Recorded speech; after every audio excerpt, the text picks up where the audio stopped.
ಎಲ್ಲರಿಗೂ ನಮಸ್ಕಾರ. ನಾನು ನಿಮ್ಮ ಚೆನ್ನ. ಈ ಒಂದು ವಿಡಿಯೋದಲ್ಲಿ ಭಗವಾನ್ ಹನುಮರ ಸಂಕ್ಷಿಪ್ತ ಜೀವನ ಚರಿತ್ರೆ ನೋಡ್ತಾ ಇದ್ದೀವಿ. ಈ ಒಂದು ಸಂಕ್ಷಿಪ್ತ ಜೀವನ ಚರಿತ್ರೆ ಅಂತಕ್ಕಂಥದ್ದು ಇಷ್ಟವಾಯ್ತಾ? ಪ್ರತಿಯೊಬ್ಬ ಹನುಮಾನ್ ಭಕ್ತರು ಈ ಒಂದು ವಿಡಿಯೋಕ್ಕೆ ಒಂದು ಲೈಕ್ ನೀಡಿ ಅಂತ ಹೇಳ್ತಾ, ಅದೇ ಥರನಾಗಿ ಕಡಿಮೆ ಸಮಯದಲ್ಲಿ ಹೆಚ್ಚಿನ ವಿಷಯ ತಿಳ್ಕೊಳ್ಳಿಕ್ಕೆ ಅತ್ಯಂತ ಉಪಯುಕ್ತವಾಗಿರ್ತದೆ ಈ ಒಂದು ಸಂಕ್ಷಿಪ್ತ ಜೀವನ ಚರಿತ್ರೆ ಅಂತಕ್ಕಂಥದ್ದು. ಹಾಗಾದ್ರೆ ಒಂದೊಂದಾಗಿ ನೋಡ್ತಾ ಹೋಗುವ. ಇವರ ಜನನ ನೋಡಿದರೆ ಒಂದು ಜ್ಯೋತಿಷ್ ಶಾಸ್ತ್ರದ ಪ್ರಕಾರ 58,112 ವರ್ಷಗಳ ಹಿಂದೆ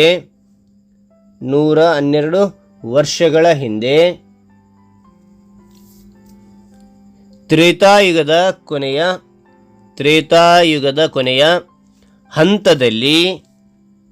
ಹಂತದಲ್ಲಿ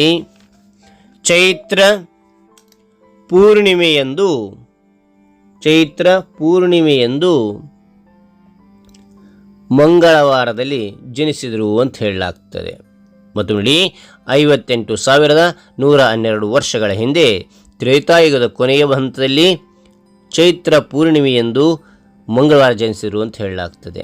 ಇದು ಹನುಮರ ಜನನ ಆಗಿದೆ. ಜನ್ಮಸ್ಥಳ ಅಂಜನಾದ್ರಿ ಬೆಟ್ಟ. ಈಗ ಅಂಜನಾದ್ರಿ ಬೆಟ್ಟದ ಕಿಷ್ಕಿಂದೆ. ಇದು ಎಲ್ಲಿದೆ ಅಂತಂದರೆ ಕೊಪ್ಪಳ ಜಿಲ್ಲೆಯಲ್ಲಿರ್ತಕ್ಕಂಥದ್ದು. ಹಂಪಿಯ ಸಮೀಪ ನೋಡಬಹುದು ಇದನ್ನ. ಓಕೆನಾ, ರೈಟ್. ತಂದೆ, ಇಲ್ಲಿ ಆ ತಂದೆಯಲ್ಲಿ ಎರಡು ರೀತಿಯಾಗಿ ನೋಡ್ತೀವಿ. ಆಧ್ಯಾತ್ಮಿಕ ತಂದೆ ಅಂತ ನೋಡ್ತೀವಿ.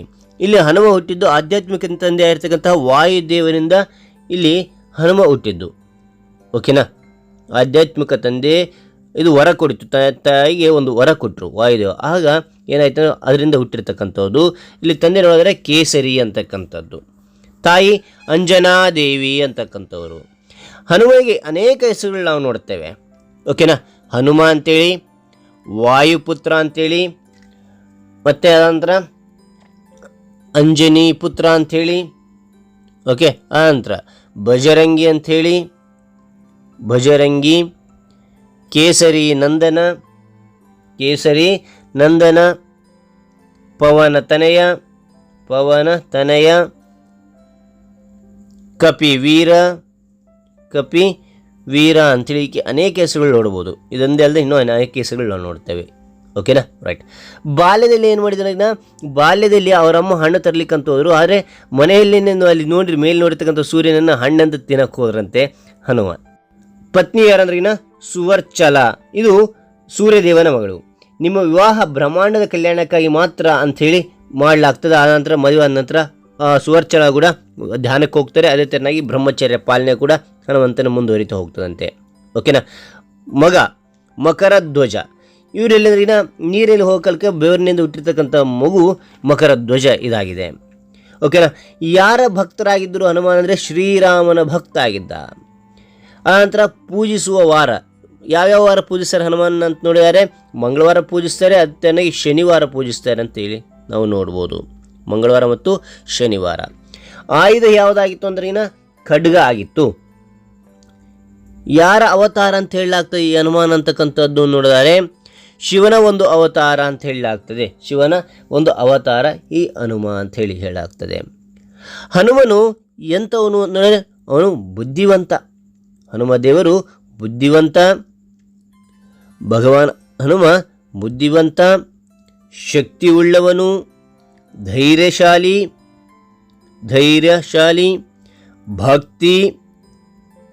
ಭಕ್ತಿ ಮತ್ತು ಸ್ವಯಂ ಶಿಸ್ತಿನವನು ಅಂತ ಹೇಳಲಾಗ್ತದೆ. ಸ್ವಯಂ ಶಿಸ್ತಿನವನು. Okay, right. ಆನಂತರ ಗ್ರಂಥಗಳಲ್ಲಿ ಇಲ್ಲಿ ಯಾವ್ಯಾವ ಗ್ರಂಥಗಳಲ್ಲಿ ನಾವು ಹೆಸರನ್ನು ಕಂಡು ಬರ್ತೇವೆ, ಇವ್ರ ಹೆಸರನ್ನು ನೋಡಿದ್ರೆ ರಾಮಾಯಣದಲ್ಲಿ ಸುಂದರಕಾಂಡದಲ್ಲಿ ನಾವು ಕಂಡು ಬರ್ತೇವೆ. ಮಹಾಭಾರತದ ವನ ಪರ್ವದ ಬಗ್ಗೆ ನಾವು ಕಂಡು ಬರ್ತೇವೆ. ಅದಾದ ನಂತರ ಸ್ಕಂದ ಪುರಾಣದಲ್ಲಿ ಹನುಮ ದೇವರ ಹೆಸರನ್ನು ನಾವು ಕಂಡು ಬರ್ತೇವೆ. ಓಕೆನಾ. ಸ್ಕಂದ ಪುರಾಣದಲ್ಲಿ ವರ ಇತ್ತು. ಏನು ವರ ಇತ್ತು ಅಂದರೆ ಚಿರಂಜೀವಿಯಾಗು, ನೀನು ಯಾವಾಗ ಸಾಯಬೇಕು ಅಂದ್ಕೊಂಡಿದ್ದೆ ಅವ ಸಾಯಿ ಅಂತಕ್ಕಂಥದ್ದು. ಯಾವಾಗ ನಿಧನವಂತಿ ಅವಾಗ ನಿಧನವಂತಕ್ಕಂಥ ಚಿರಂಜೀವಿ ವರ ಇತ್ತು ಅವರಿಗೆ. ಶಾಪ, ಇವರು ಕಪಿರಾಯನ ಚೇಷ್ಟೆ ಮಾಡ್ತಾಯಿದ್ರು, ಹೆಚ್ಚು ಚೇಷ್ಟೆ ಮಾಡ್ತಾಯಿದ್ರು. ಇದನ್ನು ನಾವು ನಿಯಂತ್ರಣ ಮಾಡಬೇಕಂತೇಳಿ ಏನು ಮಾಡಿದ್ರೆ ಶಕ್ತಿಶಾಲಿ ಋಷಿಗಳು ಇವರಿಗೆ ಶಾಪ ಕೊಟ್ಟರು, ಮರ್ತು ಹೋಗಿಬಿಡು ಮಂತ್ರಗಳನ್ನ ಅಂತಕ್ಕಂಥದ್ದು. ಓಕೆನಾ, ರೈಟ್. ಅಂದರೆ ಒಡ ಹುಟ್ಟಿದವರು 5 ಮಂದಿ ಅಂತ ಹೇಳಲಾಗ್ತದೆ. ಒಡ ಹುಟ್ಟಿದವರು ಯಾರ್ಯಾರು ಅಂತ ನೋಡಿದಾಗ ಗತಿಮಾನ್, ಗತಿಮಾನ್, ಶ್ರುತಿಮಾನ್, ಶ್ರುತಿಮಾನ್, ಧೃತಿಮಾನ್, ಧೃತಿಮಾನ್, ಕೇತುಮಾನ್, ಮತಿಮಾನ್. ಓಕೆನಾ, ಇವರೆಲ್ಲರೂ ಕೂಡ 5 ಮಂದಿ ಇಲ್ಲಿ ಒಡ ಹುಟ್ಟಿದವರು ಅಂತೇಳಿ ಹೇಳಲಾಗ್ತದೆ. ಮತ್ತು ಮತಿಮಾನ್ ಒಂದ್ಸತಿ ನೋಡಿ, ಗತಿಮಾನ್, ಶ್ರುತಿಮಾನ್, ಧೃತಿಮಾನ್, ಕೇತುಮಾನ್, ಮತಿಮಾನ್ ಅಂತಕ್ಕಂಥದ್ದು. ಸಹೋದರ ಭೀಮ. ಮಹಾಭಾರತದಲ್ಲಿ ಕದಲಿ ಅರಣ್ಯದಲ್ಲಿ ಹನುಮಂತನು ತನ್ನ ಮಲ ಸಹೋದರನಾದ ಭೀಮವನ್ನು ಭೇಟಿ ಆಗ್ತಾನಂತೆ. ಇಬ್ಬರೂ ಕೂಡ ವಾಯುದೇವರ ಪುತ್ರರು ಅಂತ ಹೇಳಲಾಗ್ತದೆ. ಓಕೆನಾ, ರೈಟ್. ಆ ನಂತರ ಸಹಾಯ. ಏನು ಸಹಾಯದ ಬಗ್ಗೆ ನೋಡಿದರೆ, ರಾಮನಿಗೆ, ಶ್ರೀರಾಮನಿಗೆ ಪತ್ನಿ ಸೀತೆಯನ್ನು ಪತ್ತೆ ಮಾಡಿ ಕೊನೆಗೆ ರಾವಣ ಯುದ್ಧದವರೆಗೆ ಶ್ರೀರಾಮರಿಗೆ ಸಹಾಯ ಮಾಡಿದ ಪರಮ ಭಕ್ತ ಹನುಮ.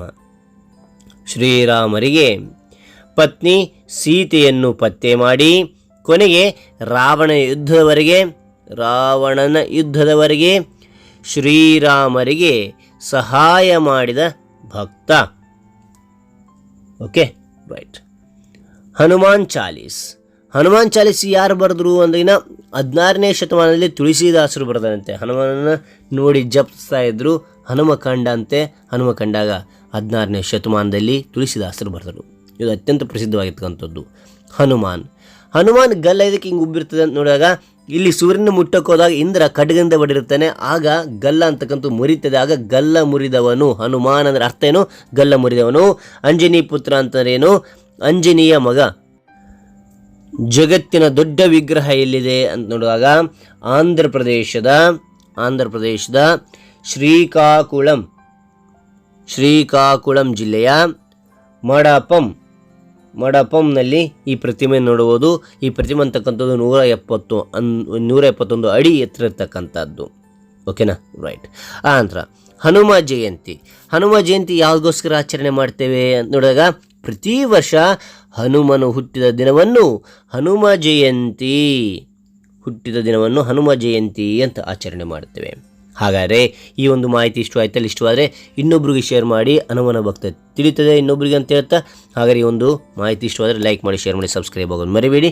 ಮತ್ತೊಂದು ಹೊಸ ವಿಡಿಯೋದಿಂದ ಭೇಟಿ ಆಗ್ತೇನೆ. Thank you for watching. Bye.